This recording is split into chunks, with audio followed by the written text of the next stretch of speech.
Load carriers are necessary to use this accessory. Prep the brackets by clicking the smaller square piece into the larger one. Repeat for all 4 brackets. Align the brackets with the holes on each side of the holders by sliding them into place along the bottom of the holders. Press down on the switch to unlock the ski holder and lift the top. Push down the lever to allow the ski holder to slide.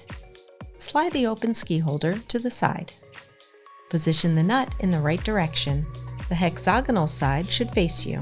Now you repeat this step on the other side of the ski holder.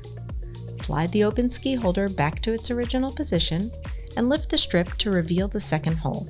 Position the nut in the right direction as you did previously on the opposite end of the holder, with the hexagonal side facing you.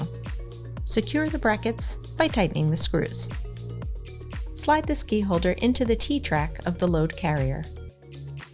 Slide the open ski holder to the side. Tighten the nut 2 to 3 turns.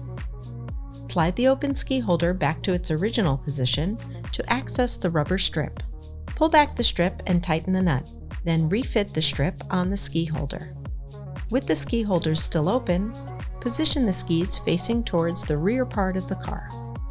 Make sure they do not interfere with the tailgate when it's raised.